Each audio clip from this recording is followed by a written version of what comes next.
Hi friends, welcome to Indus kitchen. இன்றைக்கி நம்மளோட கிச்சனில் இட்லி, தோசை, பூரி, சப்பாத்தி, இடியாப்பம், பரோட்டாவோட வச்சு சாப்பிட்ற மாதிரி ஒரு சிம்பிளான 10 நிமிஷத்தில் செய்யக்கூடிய ஒரு சூப்பரான 2 வகையான குருமா எப்படி செய்கிறதுன்னு பார்க்கலாம். இந்த குருமா ரெண்டுமே செய்கிறது ரொம்ப ஈஸி. கட்டாயம் ட்ரை பண்ணி பாருங்கள். ஃபர்ஸ்ட் நம்ம ரொம்பவே ஈஸியான வெங்காய குருமா எப்படி செய்கிறதுன்னு பார்க்கலாம். இதை செய்கிறதுக்காக ஃபர்ஸ்ட் ஒரு பேனில் 2 டேபிள் ஸ்பூன் அளவு தேங்காய் எண்ணெய் சேர்த்துருக்கேன். தேங்காய் எண்ணெய் சேர்த்து செஞ்சோம் அப்படின்னா டேஸ்ட் ரொம்ப நல்லாயிருக்கும். தேங்காய் எண்ணெய் இல்லை அப்படின்னா நீங்கள் நார்மலான ஆயில் யூஸ் பண்ணிக்கலாம்.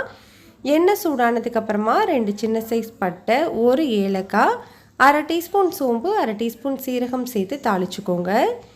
இதெல்லாமே நல்லா பொரிஞ்சதுக்கப்புறமா இதில் ஒரு 10 சின்ன வெங்காயத்தை முழுசாக சேர்த்துருக்கேன்.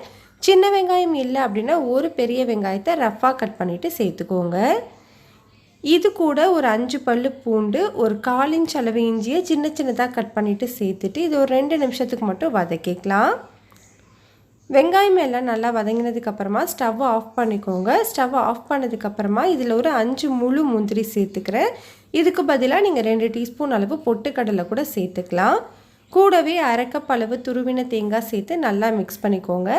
இந்த பேனோட சூடில் இது நல்லா வதங்கி வந்துடும். இப்போ இது நல்லா ஆறட்டும். ஆறினதுக்கப்புறமா இதை ஒரு மிக்சி ஜாரில் சேர்த்து கொஞ்சமாக தண்ணி ஊற்றி நல்லா ஸ்மூத்தான பேஸ்ட்டாக அரைச்சி தனியாக வச்சுக்கலாம்.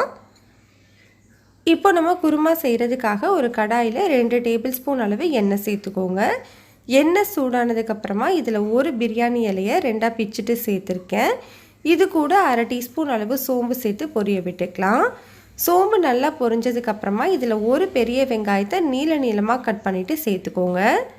இந்த வெங்காயத்தை ஒரு 2 நிமிஷத்துக்கு மட்டும் வதக்கி விட்டுக்கோங்க. வெங்காயம் ஓரளவு வதங்கினதுக்கப்புறமா இதில் காரத்துக்கு நான் 2 பச்சை மிளகாய் இடையில கீறிட்டு சேர்த்துருக்கேன்.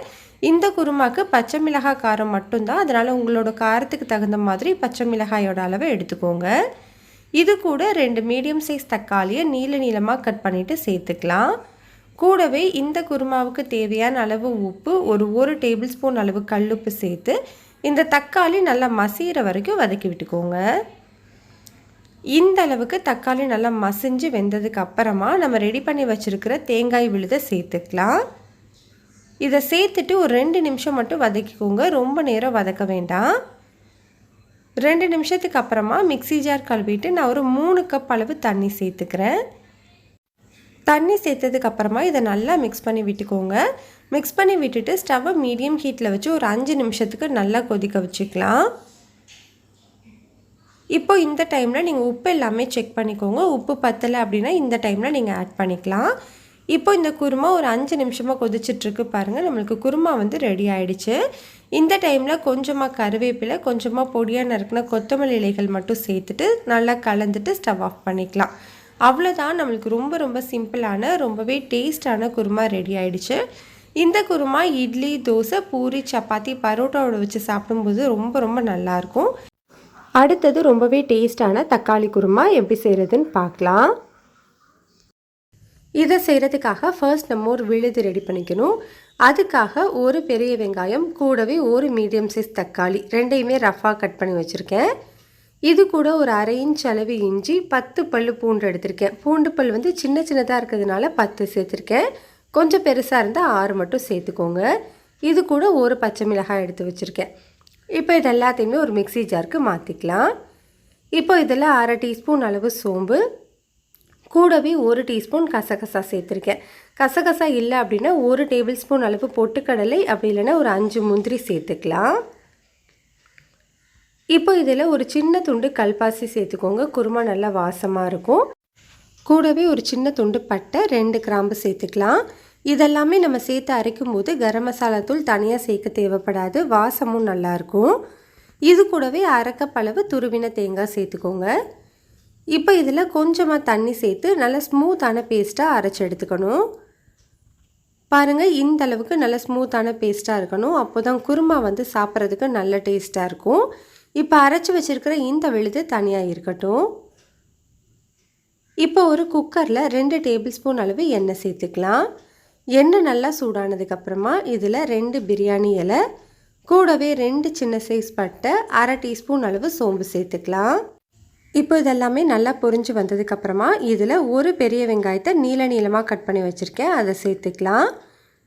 வெங்காயத்தை ஒரு 2-3 நிமிஷத்துக்கு நல்லா வதக்கி விட்டுக்கோங்க. ஸ்டவ்வை வந்து மீடியம் ஹீட்லேயே வச்சுக்கோங்க.